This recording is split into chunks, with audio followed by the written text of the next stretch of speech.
Hey everybody, I'm Greg Soul, and this is Why Am I, a podcast where I talk to interesting people and try and trace a path to where they find themselves today. My guest this go-around is Ken Butler. He's an artist who's been working in Brooklyn, creating instruments from found objects almost as long as I've been alive. Believe it or not, he's been doing it since like 78. Not necessarily in Brooklyn, though.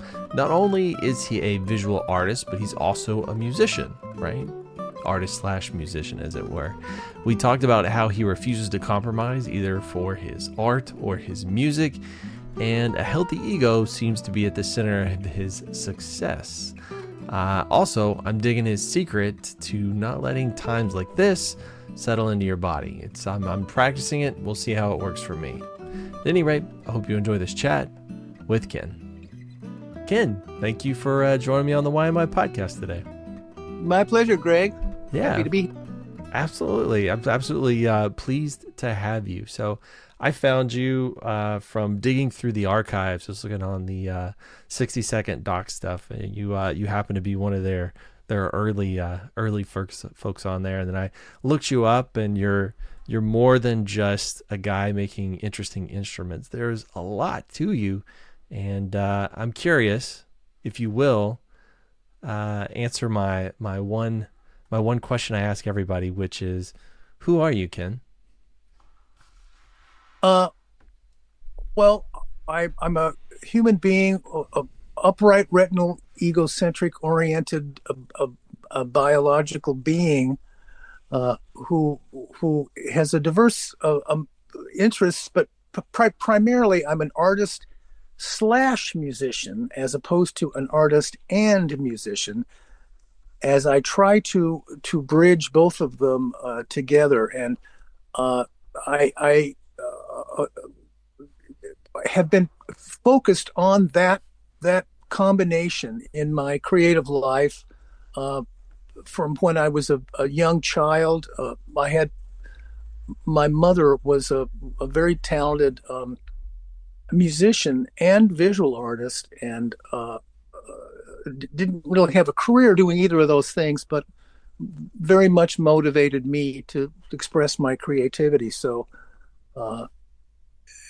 she was in having been raised in Idaho. Her father took her to New York when she was 17 years old, and she saw Fats Waller. And so she played boogie woogie piano. And in high school, my mom was in a band called Satan and the Seven Devils, and she was Satan. And this was in Idaho? This was in Idaho. I'm sure that went over super well. Well, that's why they moved to Oregon. Anyway, so I was raised in a kind of creative environment like that, with lots of support, as opposed to many families who say, do you don't want to go into the arts because it's a terrible way to make a living. So I was encouraged, and so indeed I made a terrible living, but I did exactly what I wanted to do. So I'm really kind of an obsessive maker, and what I can say is that I'm known for making musical instrument sculptures, but I have all kinds of other artworks as well, and I perform on them. So I often get asked, "Well, come on, what are you really, a musician or an artist?" And I always say the same thing, that it's a combination. And the smart thing about it is, I can then, when I feel humiliated as a musician, I can say, well, I'm actually really a visual artist. And then when I'm a visual artist, which is even more humiliating, I can say, well, I'm really a musician. So I kind of have those two focuses. Foci? Plural of focuses it's not foci. I have the two focuses. In any event, I'm a very fortunate person. I live in probably the most of all the neighborhoods in the world. Gentrification has taken my Williamsburg, Brooklyn neighborhood, and I'm super fortunate to have been here now for 30 years in a huge loft that's actually reasonable on the ground floor. So I'm that is a huge part of me, is this space full of all my stuff I've made and my instruments, and then a lot of other instruments I haven't made. And it's kind of a playground of sorts. And so I consider myself to be just a very, very fortunate. Survived some crazy health crises, the insane political situation has has not affected me directly yet, and I've found a way to deflect all the worries from that and not into my body. So I'm actually a very, very fortunate individual at this point. That is, there's way too many notes I have here. We don't have nearly enough time this week for me to ask you all these questions. But Let's see. Look but what you got yourself into. I know that you're too. There's too much. There's too. I don't know what to do with myself. No, something that that you said last, which is of particular interest, is not letting something affect you, not letting it into your body, and that is something that this very morning I was working, I was looking at some stuff, and something happened to peripherally kind of come into my vision. So I try and avoid all the news, all the just everything that's going on, because I've learned it's like it's not good for my body. Like it sits right here inside Yeah, my chest. It literally yeah, does. Like I can feel it here in my chest sitting. And it yeah. takes a little while for me to kind of excise that. And it's just, I need to avoid it for a while and it will leave me. But you said do you have some secret weapon to protect you against that kind of thing? Like I would definitely love to hear how you do that. Well, I'm not sure. If there was a secret weapon, it was probably my father, who's no longer alive, who I miss terribly, who was a psychiatrist. If that doesn't explain something, um, So but you have one parent as a psychiatrist, one is like a very creative individual. That seems like yeah, very it, interesting. yeah, it was pretty fascinating. Both of them. My father was raised in a tiny town in Idaho, the youngest of 11 Mormons of all things, and he left the church and became a psychiatrist. So I remember in high school, and I'm 77 years old. So in high school was the early 60s, and my father giving around the table two younger siblings, and him, when there was some stress around the dinner table, he had specific skills to deflate this tension, and like relaxation exercises. I mean, it sounds a little corny, but it wasn't. It seemed to fit. And so I think that perhaps just that experience, and also the real. I mean, I used to think that some of the Republican administrations during the Bush era, and when I would see Rumsfeld, my fist would clench, and I would kind of grind my teeth, and so I just since then learned to just not let the stress of the surrounding uh, uh, climate get into. I can still feel the emotions, but I've just learned to let, particularly in your jaw and in your shoulders and your head, you realize that you're holding your head off your body with a lot of, and so just concentrating like every 5 seconds, recognize to let your shoulders and your jaw down.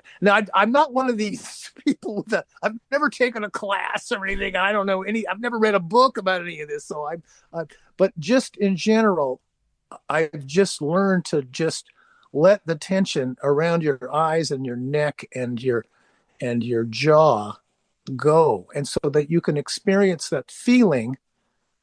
And so I try not to, I try to keep my anger and resentment in my head, and I've always been fortunate to sleep very well. There were times when that was difficult, but anyway, so I think it's just a little Buddhist. Again, I've never done a lot of reading. I'm not an intellectual type exactly, but a little bit of Buddhism. I was raised as a Unitarian, So I firmly believe that I'm a citizen of the world, and I respect all individuals. And so a little Buddhist training can be very uh, staying in the moment. And in my case, because I'm so old, I have my Social Security. I have a 10-year lease in my loft, which is a miracle considering that I don't own it. My health is now solid. I'm in a solid relationship. I have a lot of time to be creative. It's unbelievable. It's unbelievable considering the world around me. And so I don't really have a specific technique other than just watching, particularly your jaw, just not letting you tighten yourself when you feel stress. It's funny is as you were describing your steps, I just realize your head and relax your neck, and it's like that genuinely made me feel better just doing Oh, that. good. Just Awesome. staying. I don't know why that worked. Maybe I don't know. It was probably just listening to you say it. It was kind of Yeah. like entrancing a little bit there. But Yeah. yeah, like I'll just send being you a bill. for sure. Yeah, it's so funny. Like I don't know. That mindfulness stuff I guess works. Sometimes you just have to have somebody remind you of it. That's interesting. You are in a solid relationship now. But I've been with my current partner since I was 16 years old. So I've a Wow. lifetime. And I see people trying to date nowadays, and it seems absolutely crazy. And so I'm curious, Ken, up in Brooklyn at your age, what is dating like? How did you find your partner? Were you doing the Well, online thing, or is it random? it is an interesting story because I've never been married, no kids, 7-year relationships for the most part, amazing women, and I'm friends with all of them still, which is not everyone's into that, but I once had lunch with 3 former girlfriends, and they were all getting along great.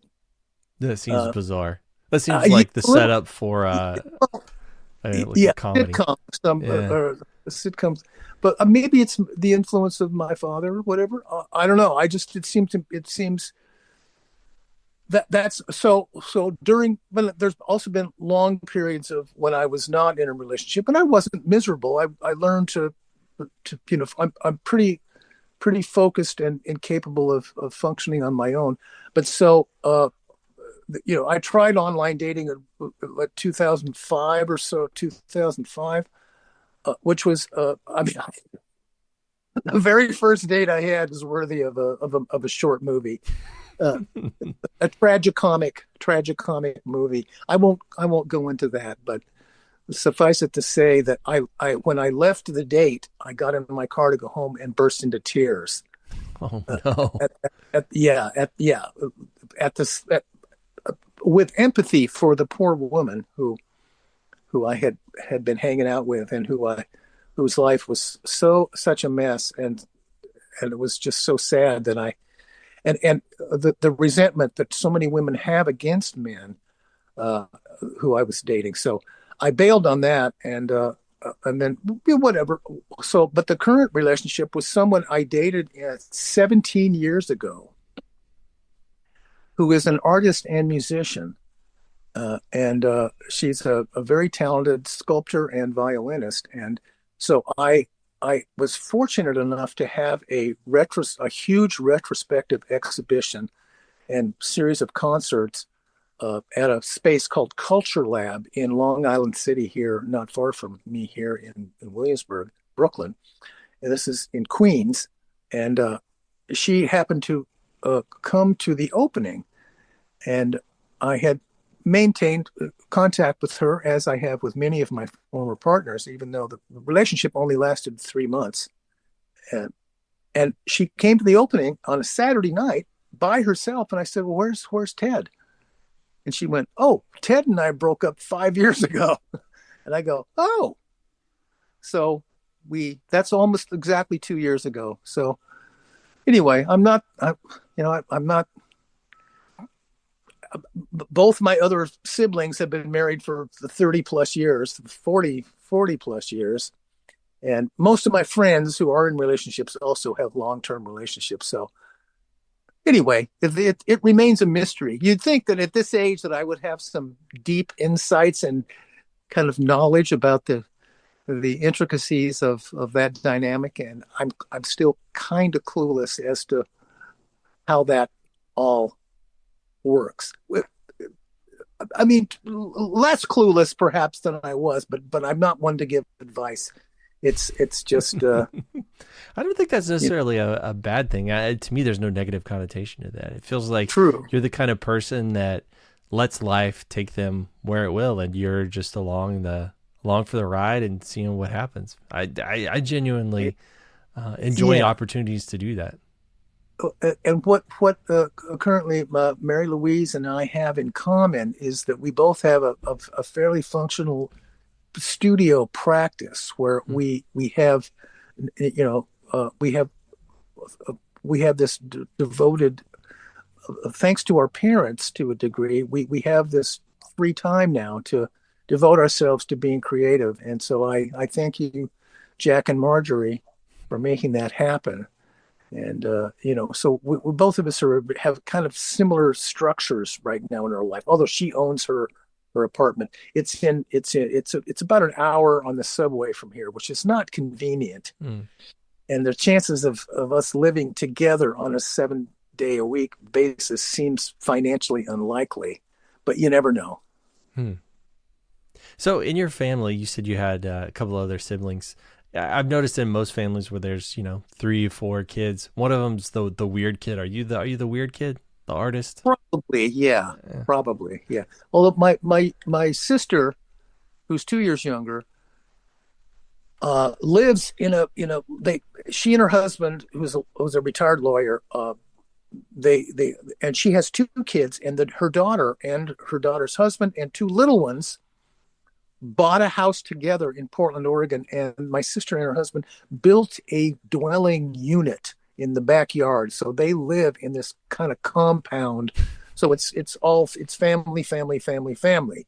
My younger brother is a total major professional jazz guitarist, and he's married to a Peruvian woman, and they have 2 boys, and they live in a also a beautiful house with a big yard in Portland.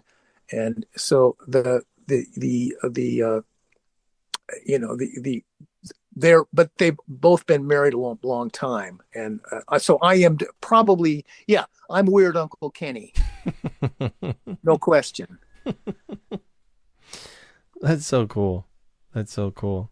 You know, you said something that strikes me that I don't hear very often is that you just said that you burst into tears. Do you experience the world a lot through your emotions? Like this is the and I Well, I ask because my partner says that she feels things in her body um about almost everything that happens to her. Like even words will have emotional connotations. Like so almost every different sentence when you're talking to her could have a different feeling, and it's just very different to how I operate. And so whenever I see people that potentially operate in that same space, that fascinates me.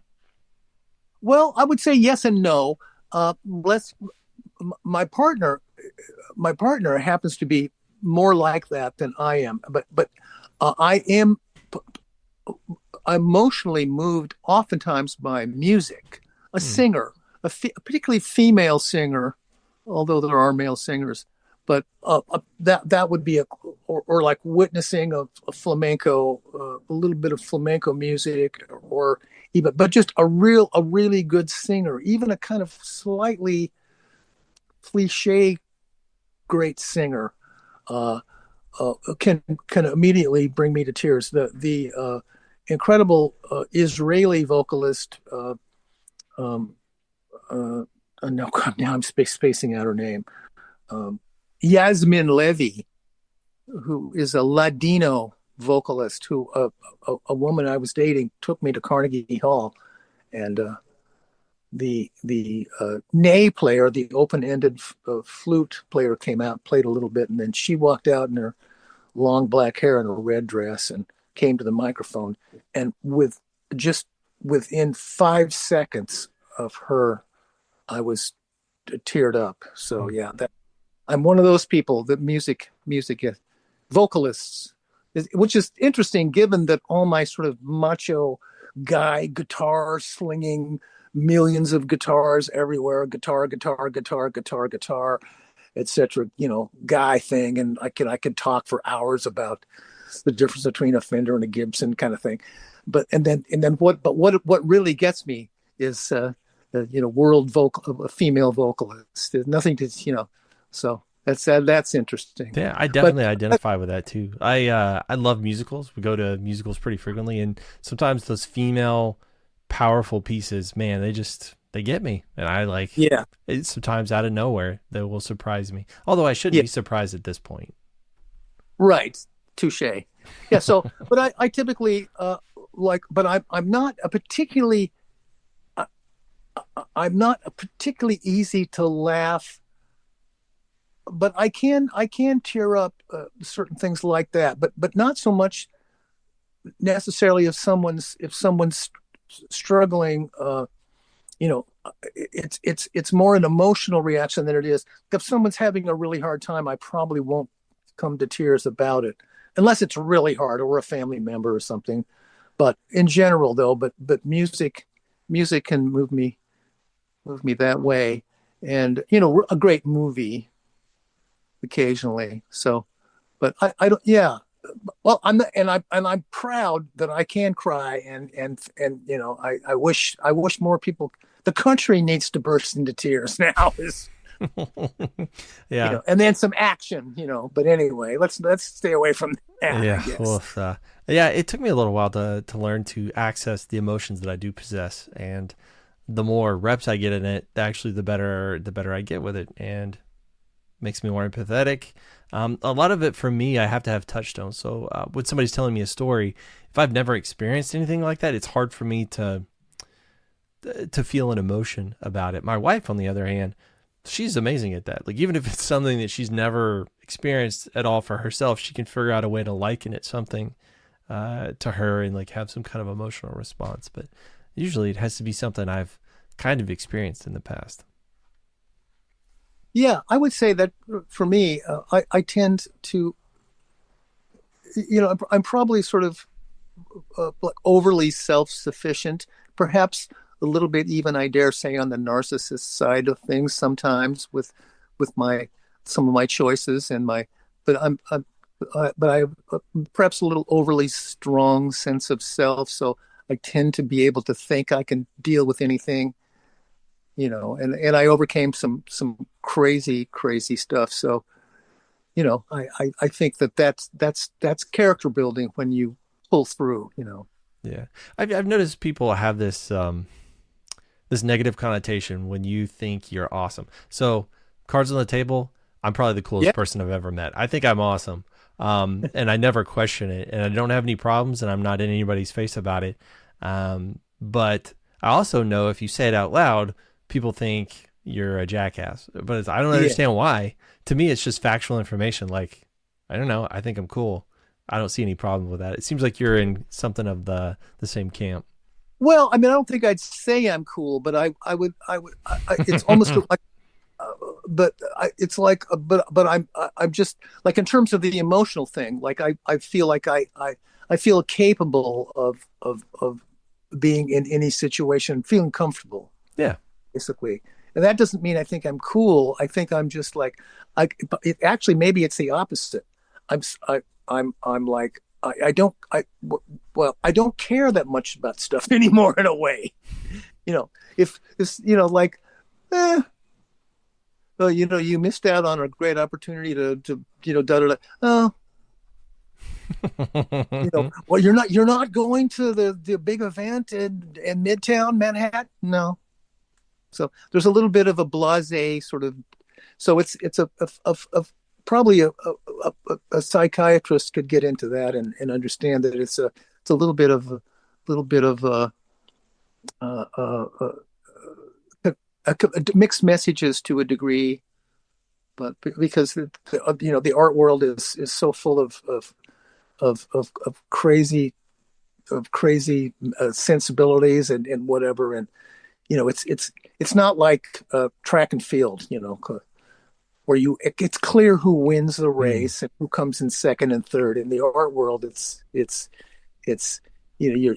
status is a chess game Yeah, of well, I was thinking almost that exact thing you were talking about. Like in the art world, it seems like that kind of mentality would probably help you survive because it's so subjective, right? It's like yeah, yeah, somebody could potentially absolutely love your stuff, if it hits them at the right time, and it could propel you and help you do various things. And it sounds like you just have to keep believing in yourself and keep doing the thing you love.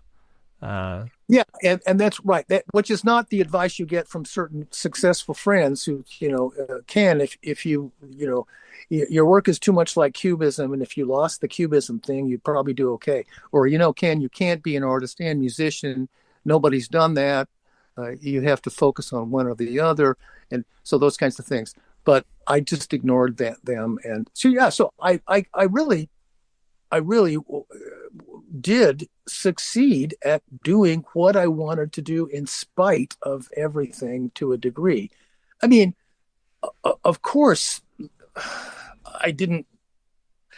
I didn't get a MacArthur Genius Grant and $500,000 to really, my potential has been realized for much more than many artists. But what's in my mind and what I could have done with, the little joke would be, now that I'm this age, it's, the art world's not looking for 77-year-old white guys right now anyway. And but there were periods when I was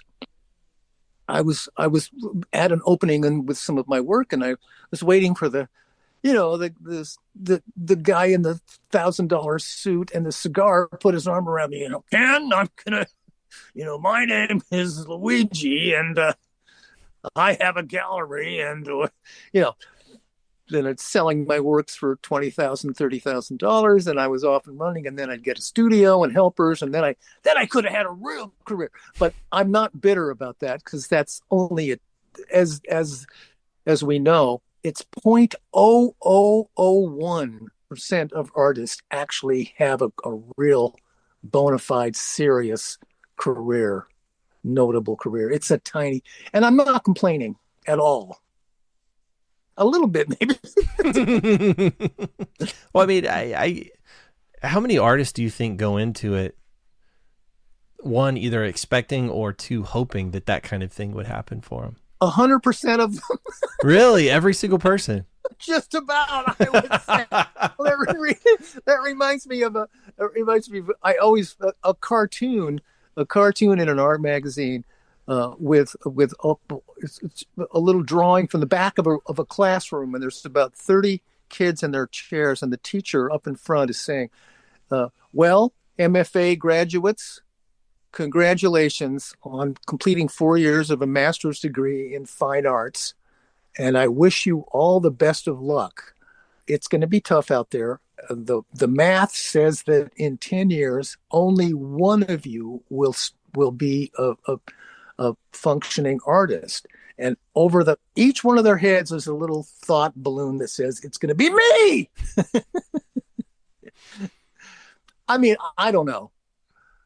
It depends, because some people don't really have, the idea that what does it mean to be successful is if it's just financial success, and then the snot-nosed art world looks at you with disdain. And if it's just fame because you set yourself on fire in a gallery and sprayed yourself blue afterwards, then you get a different kind of disdain. But anyway, it's that's what's fascinating about the visual arts. It's not like track and field. The winner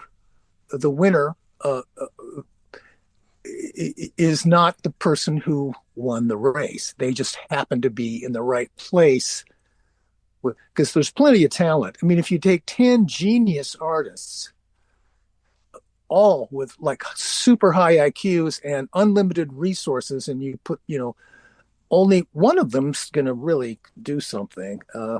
It's a mystery, and it's fascinating for that reason. and disgusting for that reason as Hmm. well.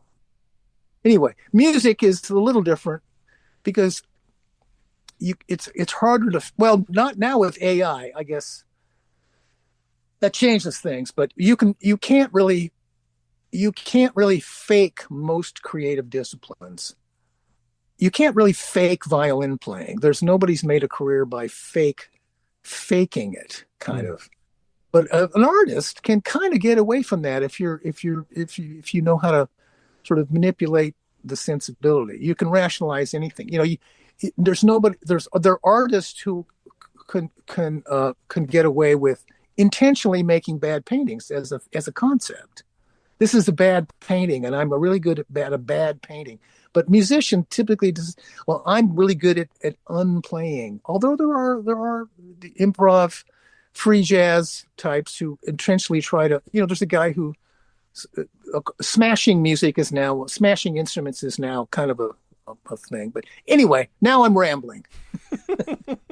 That's where the interesting bits happen in the middle of the ramble down the rabbit hole.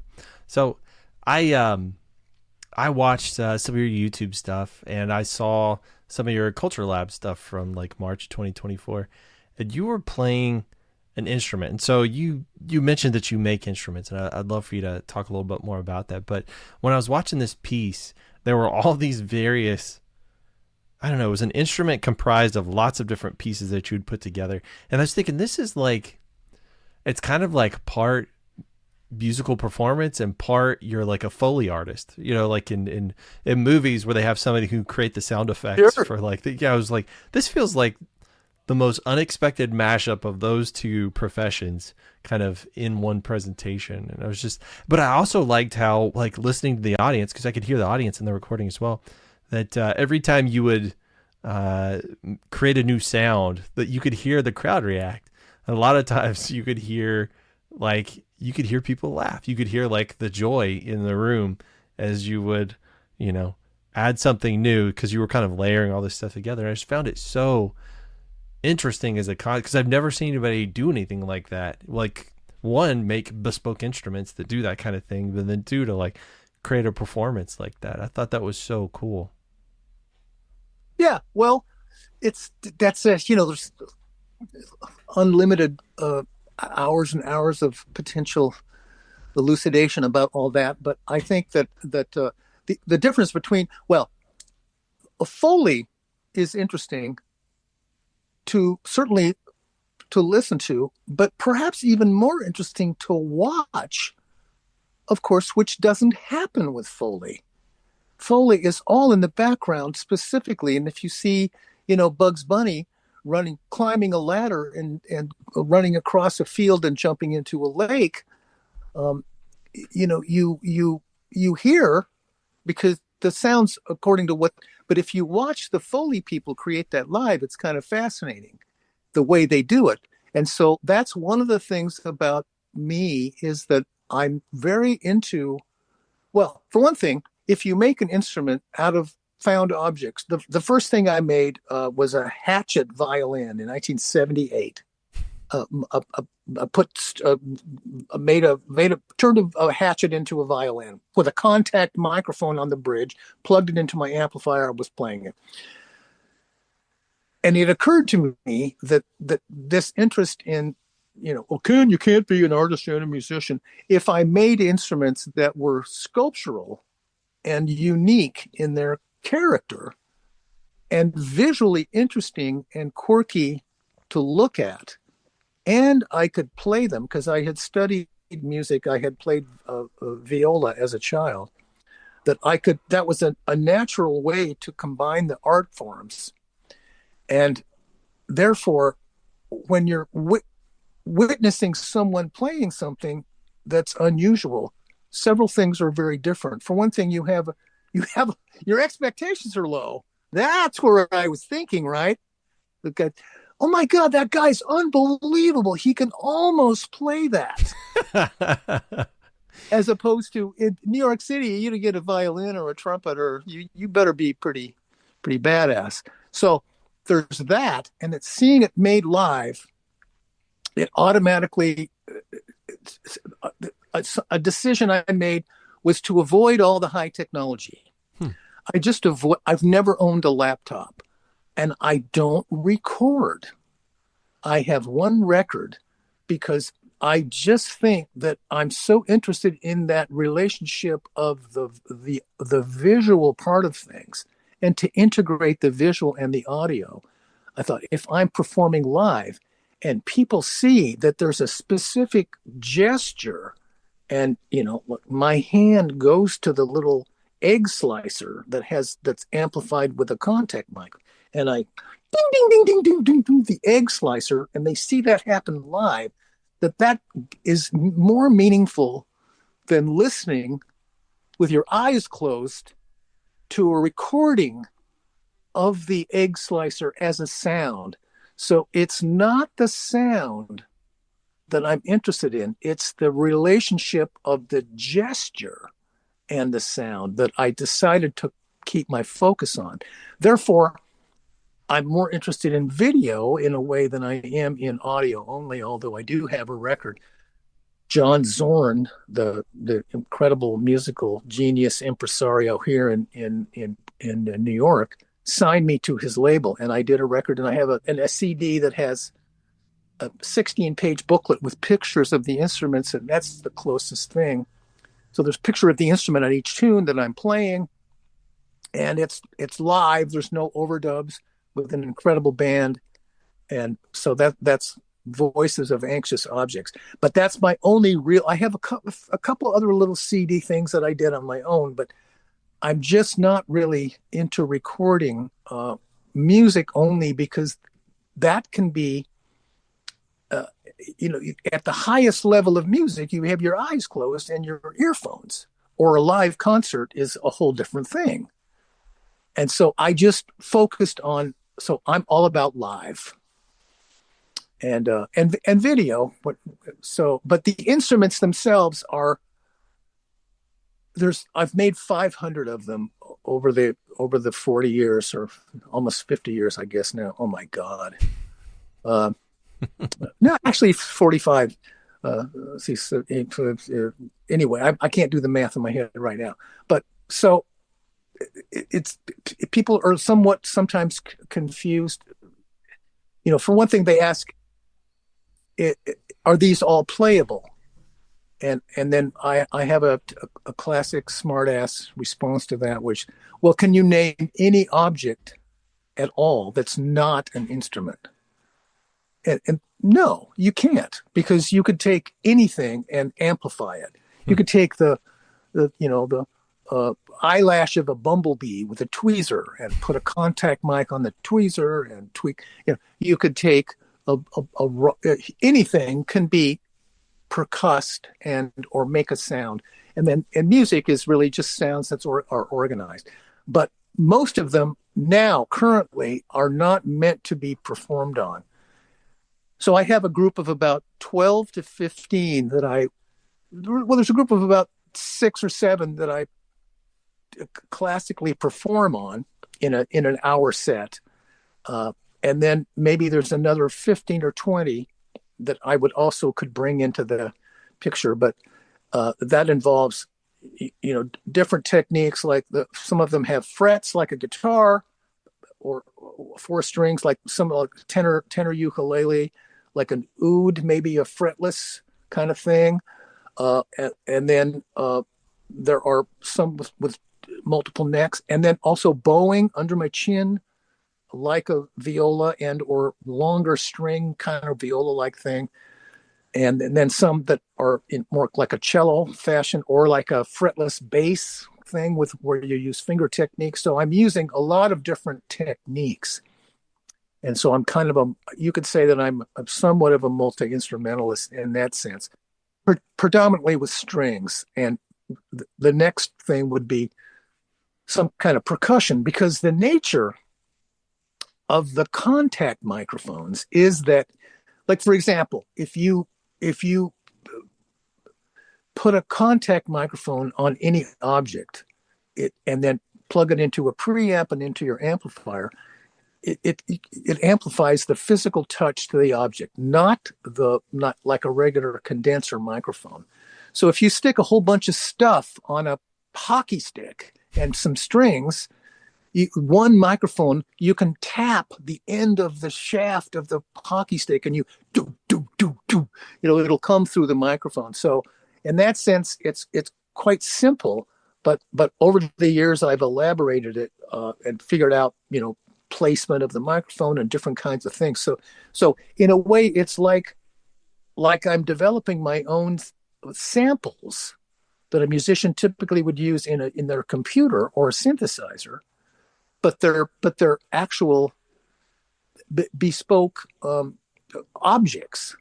And then when I'm performing, I make sure that it's that the way that they're organized on the instrument has an aesthetic sculptural appeal as well as an ergonomic logic as to where they are so that I can access them, and then that a photograph of that instrument looks like sculpture when you see it on the screen or in person. So it's truly a polyvalent, is that a word? Object that has, and the thing about an instrument is, of course, a musical instrument is, come on, the ultimate object. And also, as my one time, I was with the genius Jaron Lanier, who was one of the founders of virtual reality, who lived in New York and had a huge instrument collection. And he pointed out something to me that I hadn't quite realized. He said, well, musical instruments are always at the cutting edge of technology of any culture. I went, oh, wow. Yeah. And so that remains true. You think about the Indian culture and those incredible instruments. So I have stopped building instruments for the most part some years, maybe 2-3 years ago. I'm kind of out of room here a little bit. I've made 6 grand pianos, and Wow. I threw 2 of them away, and they're not full grand pianos, but I have 3 of them sort of here in the space. One of them plays live radios, and projects images and that kind of thing. So, but I'm just a little bit of burnout. I lost my patience a little bit for dropping a screw, and 77-year-old bending down to look for a eighth of an inch screw is not really prime human behavior. But so I'm focusing on making a lot of artwork, collage artwork with objects, and it's still sort of with the head, neck, body, sort of the string instruments as body kind of idea, the head, neck, body kind of thing, and thinking about that, but then playing a lot also to keep my chops up, and I've completely reconfigured my technique of holding a pick through. I'm using which not everybody at age 75 decides to do a couple of years ago, but I've adopted the George Benson, the pick holding characteristic, which is at a backwards angle. And so then I'm trying to double pick, but I'm almost getting there. It's about 40 years too late, but in any event, so that's kind of where I'm at now. Is I'm playing a lot of music on the couch, and I'm doing concerts in my loft, which is amazing. So I don't have to schlep, because I used to carry a completely mentally ill amount of stuff around for years and years. I don't know how I did that. And then but the instruments then are on the walls here, and then I have a group that I perform on, and I'm very fortunate that I have people who I perform with, and that are much more evolved musically than I am. I don't understand theory. I don't really understand anything. I can't read music anymore, although I could when I was a viola player. And yet here I am rambling again. No, something I just realized is at 77, you're still learning. Like, you're still growing. You're still pushing. Well, like, at no point, it sounded like at no point have you become idle. Oh, no. That's interesting that no. Well, there are periods down. It's interesting because yeah, for one thing, I'm a little prone to some irregular behavior at times, and like I kind of went off the rails with some PTSD after that health thing, and so I'm very conscious that if you're listless and you're just sitting around and you're watching the news a lot, it's not good for you, and that you really, since I've kind of I can't, no artist really, no pure true artist really retires, so I can't say I'm retired, but I do have a lot of time in my hands, and, and finally, and no overriding worries, other than what. Uh, and so it's true that I think if you sit around and think a lot, it's not good. So I do believe idle hands are the devil's playground thing. So I when I'm not building, I'm a maker. I want to do things with my hands. I'm not a big reader for that. It's kind of, although I have enjoyed it tremendously at times, but I want to be moving, my hands moving, doing something. So playing is great. And in fact, certain articles from cutting edge medical say that that improvising on a musical instrument is number one thing for your brain, and to keep learning, because especially when you're improvising, they've done tests in MRI machines of jazz pianists who are in MRI machines, and they play the head of the song, and then when they start to improvise, the entire brain lights up. And we know from the movie Awakenings and all that. So I firmly believe that me improvising on my couch, even if it's dumb, in the sense that I'm not trying to learn, Chick Corea's Spain or anything fancy, but just making up and getting my technique together and continuing to improve is good for me. But also I have, but then of course art making's not like that, because it's not exactly the same kind of practice. Like, I have one instrument. Of course, I have more than one guitar. Duh. But the art, you tend to you start a piece, and it has a very specific beginning, middle, and end. Finally, it's done, and then so there's many times there's down times, and so during those down times in Portland, Oregon, the artist that I admired the most was 20 years older than me, and he one time, this was God, 40, maybe even 50 years ago, probably 40 years ago, said, "Ken, you need a hobby." And I went, "What? What are you talking about? What do I need a hobby for?" He goes, "Well, if you're like me, you're working with all these technologies, and you're making all these complicated things with it, you're going to burn out at around 50 years old." And I went, "What is he talking about? I don't know what he's talking about." And he said, "You need a hobby because you need something to keep your hands busy that's not creative, but is." And I went, "What's he talking about?" And then, of course, about 15 years later, I got on the phone. I go, "Mom, would you go down in the basement, and there's a couple boxes of my old slot cars. Would you please send those to me?" And she sent them to me. And so I got a slot car track, and I started rebuilding. I had taken these cars all 32nd scale, about 4.5 inches, 32nd scale, super deep. I'm a major car guy, but I've never had any dough to have a, real. Well, actually, I have a nice car, but it's currently not running. But Brooklyn is a terrible place for a car. I was going Anyway, to say, up there, you probably don't need a vehicle that much anyway, right? well, I don't. Well, when I schlepp my gear to gigs, it's convenient because it's expensive to take a car service, and you can't really take an amplifier and all my instruments on the subway. But I do have it down to a pretty concise thing.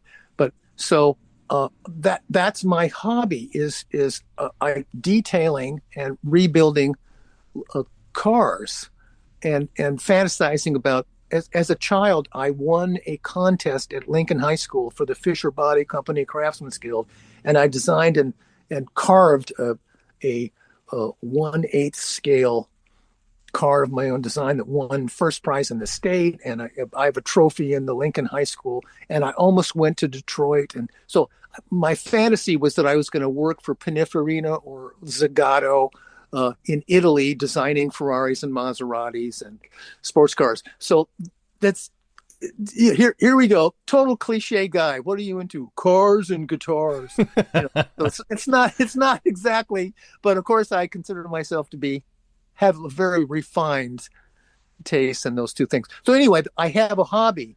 In fact, I just bought some cars a few days ago on eBay, and then I'll get out my little paints and my one hair brush and my little magnifying lens, and I'll paint the eyebrows on a head that's about a quarter of an inch tall of the driver, and I'll paint the little strap around the helmet, and so that's put decals, the size of the head of a pin on and so that kind of stuff is what I do in the down times, and it's because it's not creative, but it's keeping me busy. It's making, but it doesn't demand invention particularly, just little bits. And I think Peter Tenno is that artist's name. Peter Tenno. I suspect he's no longer alive, but thank you for that, Peter.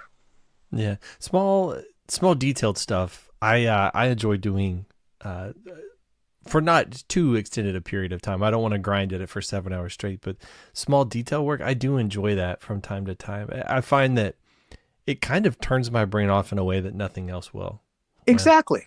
And I truly, sometimes it's nice just to get a little vacation from myself, not just the world, but myself as well. And I can get lost in doing these little detailed things. Well, I'm a firm believer that, having some kind of passion for something, it doesn't almost really matter maybe what it is. I mean, obviously, if you can pay the rent and buy food, but if you as long as you have some kind of like a friend says, well, what are you into? Oh, I'm into bottle caps, man. I have 7,000 bottle caps. I arrange them by color. And do you have any bottle caps? I would think that's awesome. Whereas some people go, what, that guy's nuts. Are you kidding? You're nuts. He's got a passion for bottle caps. Dream on, get a life, get some bottle cap. So I almost think that it's having some kind of passion, even if it's for something, as long as it's not harmful, but typically if I'm somewhere in a social situation, the cliche, what do you do was what you'd ask somebody. And I always ask, what's your passion? Yeah, because what you do is sometimes people are not happy about, Yeah. And, I've noticed too that we have this expectation that if you make art, I've just seen it over and over again. Somebody will like show me, or I'll be in a group and they'll like show some cool piece of art they've created, like something, maybe they like made earrings or I don't know, whatever it is. And somebody will say, oh, have you thought about selling those? I'm not sure why it's always our first inclination of, hey, you made this beautiful thing, you must want to sell it, right? It's like I've gotten to the point where the things I'm passionate about, they cost me money. They don't make me money. And I don't want to try and turn them into something that makes money because I did that once with photography. I used to love photography, and then to make ends meet, I became a wedding photographer, and that has a whole set of implications there of yeah. So it was a thing, but it honestly, some months that was the only way we paid the mortgage. So I can't take it away, but it definitely did change my relationship with photography, and I don't do that as a hobby anymore. Like once we put that part to bed, and so I don't know. I'm just not sure. Is that a very American thing? Like when somebody shows you their passion for art? Absolutely. That's what I was going to say. Because I've been fortunate enough to spend considerable amount of time in Europe over the years. And so in France, where they basically all the things I'm into, collage, assemblage, bricolage. If you know the term bricolage, probably not. It almost describes exactly what I do, which is because I use exclusively found objects to make my instruments Hmm. and household objects and tools and sports equipment and stuff. And that also all the collages are made from found materials. And, uh, the drawings I've done are of imaginary objects recombined in different ways. So the word bricolage is there's no translation in English. It's closest thing would be uh, jack of all trades, Mr. Fix It kind of a thing. It really means or tinker, but tinker has a kind of a unserious, oh, so and so is tinkering. Well, tinkering is how they invented the airplane, the Wright brothers. Although, of course, there's disputes about who actually invented the airplane. Hmm. But so the word bricolage it's very French. And so when I'm in Europe, people go, "Oh yeah, Duchamp, uh, bricolage. Oh yeah, very interesting." And then typically, I'm playing a golf club in the south of France, and people go, "Oh, this sounds like the Middle Eastern music, something." And then here they go, "You know what you need to do, Ken? Is contact the Wilson Golf Club Company." So there's something that's very American about monetizing everything immediately. Oh, Ken, that's very interesting that you're an artist musician, but what do you do? Oh, what do you, so it's just there's like I was on a cruise once with my parents, just the three of us, and there weren't that many people my age. I was in kind of the middle between young and old at the time. I guess you could call that middle. And there was a guy who I ended up sitting and having a couple beers with, and he was a briefcase manufacturer, Hmm. and I made a couple of briefcases at one point out of a kind of anvil case style, like really heavy briefcase. And so he was very talkative, like me, and he went on and on about his grandfather had the company, and then he took it over, and then how the techniques are used, and the leather, and the blah blah blah, and the blah, great. And then, after a long time, uh, I started talking about what I did, and he said, "Oh, well, so you sell a lot of instruments?" And I go, "Well, not really. It's once in a while." He says, "Oh, well, then you make a lot of money performing." I go, "Well, I get paid fairly well because I made my living performing in schools on my instruments with a young audiences company and performing with an assembly called Sound Invention, where I explain the science of sound. But that was only few times a month, so it wasn't really." And then he said, "Well, what? And you have a YouTube program where you make a lot of money?" And I go, "No." And he goes, "Well, why do you do it then?" And so at this point, I felt he was just being a little bit obnoxious. And we'd kind of gotten into it. He was kind of being a little demeaning and like, "Well, don't tell me you're not about money."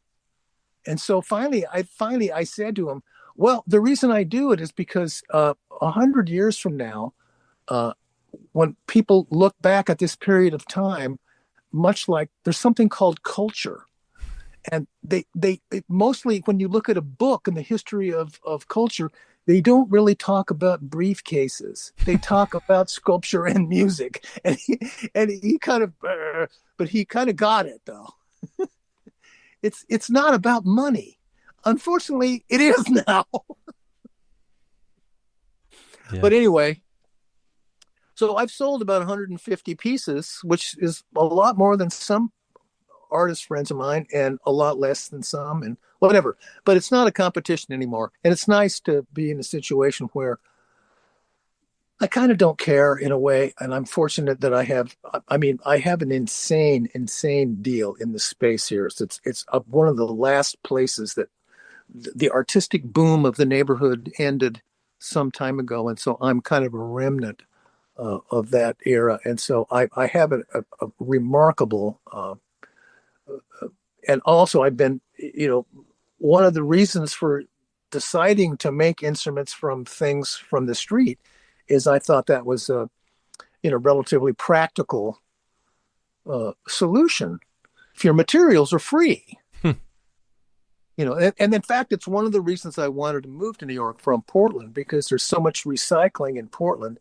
Uh, and in New York City, you have the 30-story building. So on the sidewalk, it's a gold mine of, I mean, you find, the interesting stuff just everywhere. Not so much anymore because of the gentrification, but there was periods of time when you could find things that are in the Museum of Modern Art designed on the street, a Wassily, Marcel Breuer Wassily chair, and just all kinds of, and it's interesting. The whole thing about garbage and trash is really New York drew me because of that, which is so that's you could actually make the argument that one of the reasons I decided to move here was because of the garbage. What year did you move to New York? 1988 to New York City from Portland, and it's like so there was kind of a So you moved there when the city was pretty rough. it was pretty rough. My neighborhood, particularly Williamsburg, that was really the beginning of uh, the first little music club opened 2 weeks after I moved to Williamsburg. 2 weeks later, a little club opened up called the Lizard's Tail, which was one of the first little avant-garde little venues in Williamsburg. And the first week, I drove across the country in my van with a trailer and got here and unloaded the trailer, uh, dropped off the trailer in my van, parked the van in front of my space right near down by the river in Williamsburg, and my neighbor, who I happen to know already from Portland downstairs, said, "Well, you better get some wheel locks." I go, "What are those?" And he goes, "Well, they'll steal your wheels. So you have to get one lug nut that has a key." And I went, "What?" And so there was a hardware store up the street, and I got the lug nut. And then the next morning, I looked out the window. I could see the Twin Towers right out my window from the water. I was right near the water, and I saw smoke, not from the Twin Towers. That was later. Oh God. And I looked out, and there was a car had been stripped and set on fire in front of me. And for some reason, raised in an upper middle class family with a doctor family and a fancy house in Portland, Oregon, and here I am in this little rat hole with a bathroom that dripped on my head, and the closet was in the bathroom, and it was a funky little place. But for some reason, the smoke and the chaos, I went, "This is just awesome." So go figure. I had some sort of, you know, just like this is what artists are supposed to do or something, and there were struggles, but I just I because I'm very obsessive organizer, and so I have a completion compulsion, and just if the doorknob is messed up, I'll fix it right away. I don't let things go. I'm on top of stuff. I have my resumes updated. I have a photograph and an inscription and a number on the back of thousands of artwork. I'm like, I websites insanely overdone and up to date, and my socks are in the sock drawer. I have these systems, so I'm not behind on anything. And that took a while, but finally over the pandemic, I made a scrapbook, which was two milk crates full of stuff that I consolidated down to a 3-inch big book. Hmm. Anyway, so that is kind of a survival tactic for me, and maybe that's a little bit of the obsessive thing, and there's no loose ends anymore. I have to go through all my slides, but they're all organized, but I have to go through them and edit them and transfer some to my digital camera. And so it's an amazing feeling to be sort of on top of things. in a way. Even though it's an illusion, and I'm certainly, didn't really get to live out all of my fantasies. I have a series of drawings of proposed large scale pieces with a budget that never happened. But anyway, no complaints. If you mysteriously had a benefactor show up, would you complete those projects now? Oh, yes, I would. Are you kidding? Well, I you were would. just talking about how I'd you be didn't want to on the. drop screws anymore. I didn't know I if you were. well, I would. Well, no, I would. I would be on the phone with for helpers. You know. Oh, we gotcha. Yeah, yeah. I'd rent a space and I would build. I have some fantasies for some very complex things that I did. I had sketchbooks, and so at one point I realized some of these things weren't going to happen. So I took the little post-it note sketches and taped them to the upper left-hand corner of a big 18 by 24 piece of paper, and then I did an elaborate drawing of what the proposed thing would be. So I have a few of those. Hmm. And nothing like not like architecture, nothing that, but audiovisual kinds of things, but I've also, yeah, I suppose if I suddenly won the lottery, the first thing that comes to mind is exotic automobile. Now, would it be one that was polished and ready to go, or would it be one that required you to put a little work into it? I'm ready to go. Yeah, because I don't have I don't have any. If I had a different kind of space, like what I had in Oregon, where I can't even park my car in front of my loft now here because it gets the street cleaning, and I don't even have a hose anywhere.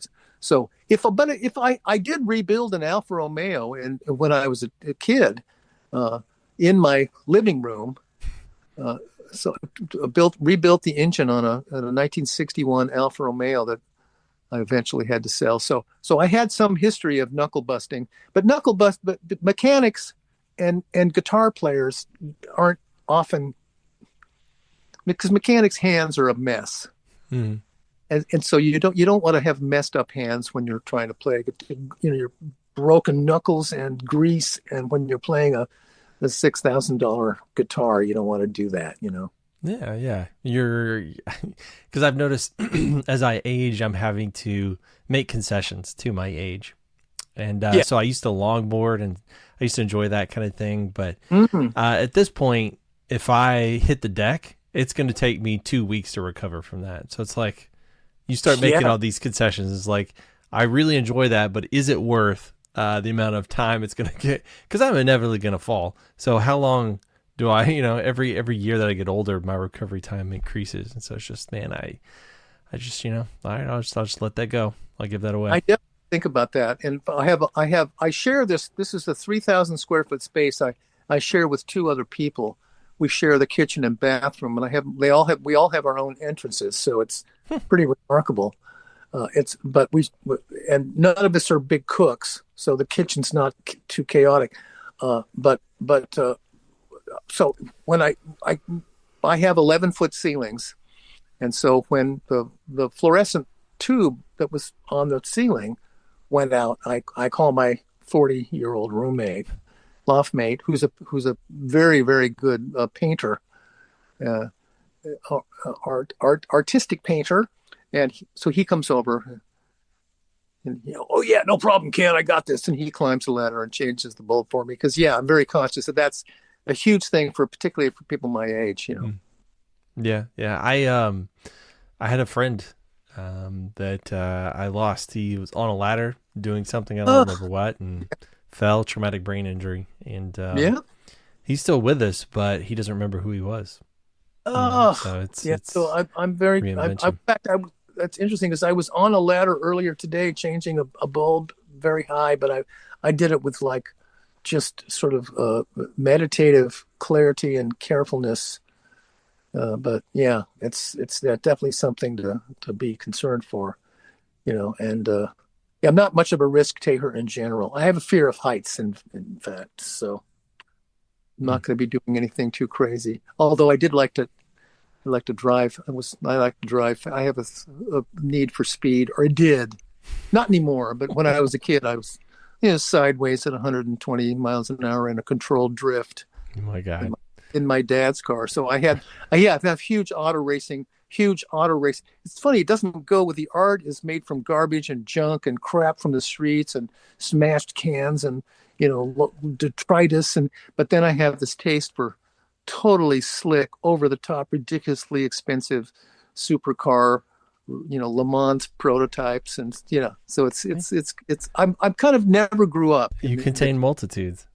I contain multitudes.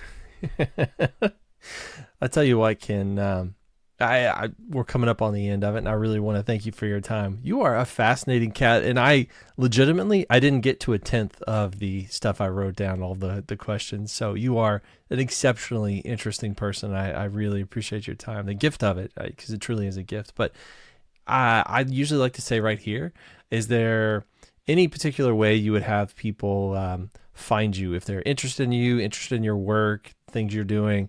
How would you have them connect with you? Like your website, your socials, any of that stuff? Yeah, sure. Um, I have a website, kenbutler.squarespace. I think if you just put Ken Butler artist, it shows up, and I apologize in advance for the amount of stuff on there, but that's the beauty of a website, though, right? It's not like a coffee table book. If you see a 4-inch coffee table book, you go, oh my God, who does this guy think?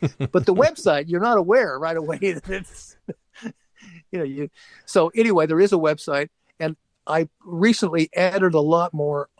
I had the illusion of writing a kind of, not a book, but like a longer description, when I had that retrospective. So I added a lot of that written materials. It's kind of a little overwhelming, but I figured that you can just ignore it.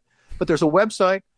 I'm pretty active on Facebook, and then my Instagram is Hybrid Luthery, at Hybrid Luthery. Luthery is instrument building, and so that or you, I guess just under Ken Butler, and that's where you and that's I kind of keep that basically with advertisements for gigs I'm doing and or new artwork. And I'm about to post. I'm almost done with a new little series of 4 artworks, a 60 by 40 panel with black felt and some images that as I said at the very beginning of this, that I'm encasing some things in vinyl, Hmm. some kind of flat things, and it's a little bit like a sort of a well, I have a series called jammers that are sort of the instruments with a player, with an abstract player, somebody playing the instrument, and then this is even more of an extension of that. It's kind of like a totemic sort of maybe oracle figure with a hint of being a musician or an instrument. There's 4 of them, and 2 of them are a little bit more obvious. Anyway, those are coming out as though there's some release, as though anybody cares. Anyway, but that's going to show up. And then I've been doing performances here at the Loft in Brooklyn. The next one, hopefully, will be with incredible musician Terry Dame, a woman friend of mine who has invented, is an instrument inventor and multi-instrumentalist who's made some incredible instruments that are electronic but look like sculpture and are very fascinating. She's really a good musician, and I'm continuing that program over here sometime in probably in February, the way it's looking now. So those are the ways. And if you're in Brooklyn, I'm always open to have people come by the Loft. It's Hybrid Visions, and I'm right by the Brooklyn Queens Expressway in on the edge of Williamsburg and Greenpoint. So my website has my information, and like I have classes come by and stuff. So I'm kind of, because I'm sort of lazy and also lazy in terms of going around. In my driving is a nightmare now in New York. Parking is even worse.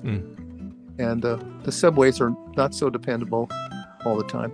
Anyway, there you have it. All right, Ken. Well, I appreciate you, and I'm I'm gonna hit stop on all this stuff real quick.